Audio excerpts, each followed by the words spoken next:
Hey, it's Saturday, May 29, and the bus is a wreck, man. We got things going on everywhere, and it's kind of aggravating. I need to finish lowering this, or actually, I finished lowering it. I got to finish installing the sofa. I got to use the router and put a groove here to make space for the hinge, like I did down here on the lid piece. And that's going to be a real pain. I don't want to bring it outside again because it's so heavy, so I'm going to do it in here and make a mess in here. I'm going to try using the vacuum along with the router to suck the dirt as I go along. So I got to get that done. If I can get that done today, I should be able to get that done today. It's just not that much work. Then get this thing reinstalled back to the floor and the wall, patch those holes. Then we gotta cut the drawers to make the drawers a little bit smaller. 1, 2, and there's another one here. And then we can begin to say that this thing is in its final stage of being done. What else? I guess that will be that for that. Down here, we've got more going on. I need to finish this installation. I need to enlarge a hole here so that the fitting can fit through, so it'll make it for easier maintenance and installation. I probably should do the same there. Need to get this done so I can close the hole up and then do a final install on the water heater. We've got this wall that still needs to be patched. And I'm working on the battery box.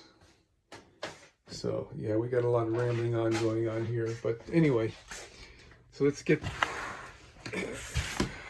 into the main project for now. Is I got to clamp this to that in just the right place, and I just can't do that by myself.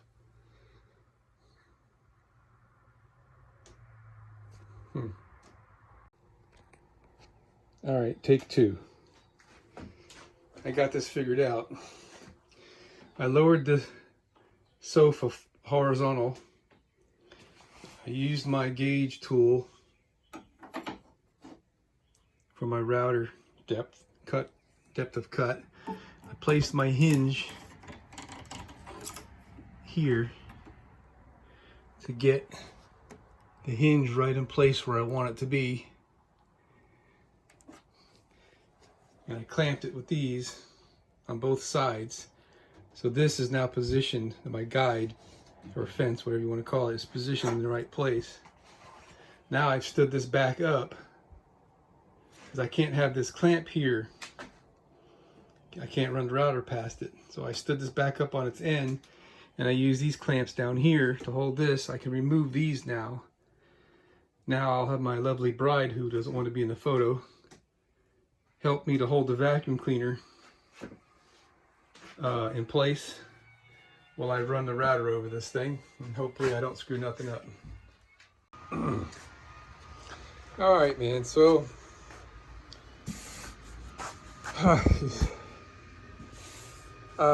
we trimmed the length of this. We had to take off 11/16 of an inch. And since these end pieces are 3/4 inch pine board, that meant we had to take off half of that on each side so that we wouldn't go clean through this piece. And now we're doing some experimenting with the screws. The little holes that these hinges come with are, you know, for like a number, I don't know what this is, like numbers. I think that might be an 8. It could even be a number 6 screw, and the head even sticks out on that. So I'm experimenting with these number 10s that I bought not long ago. I'm using sheet metal screws. I don't know. It seems like they fit better. Oh, I had some. All right, whatever. But so I'm experimenting here on this cutoff, which is I started out with which is the right countersink tool. Some of them were butchering it to hell, and the one that works best is my cheap Chinese single flute, the cheapest one I got.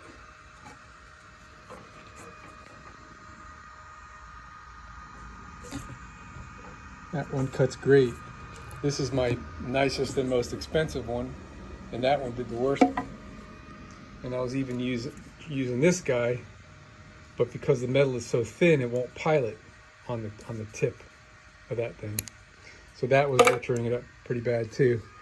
But I've got this set right now on the stop, so I could just go down and repeatedly, and I did about 3 of them in a row that way, and they come out okay. And if I put the screw in there, you can see it fits nice. One thing I noticed though is that the countersink pokes through because the countersink is taller than the thickness of the metal.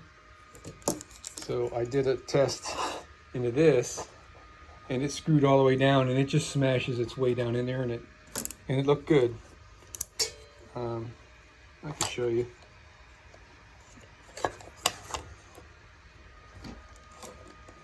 All right, one-handed. All right, so that's what she looks like. All right, so what I'm going to do now is I'm going to go ahead and countersink all these holes. There's 30, 40, 44 of them. So that'll keep me busy.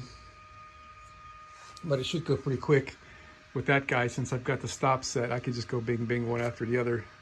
The only thing that's going to slow me down is I have to keep wiping off the metal shavings so they don't get underneath there and accidentally make the countersink go deeper.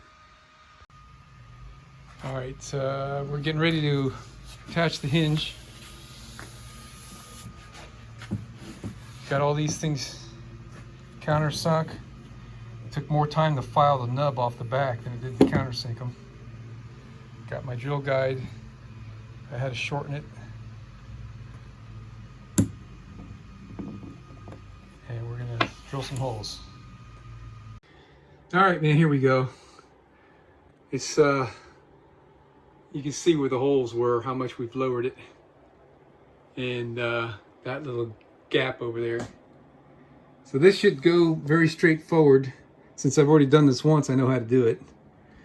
I'm going to put the screws in the outboard brackets and leave the middle ones for last, because this needs to be elevated up just a hair to make it a straight line.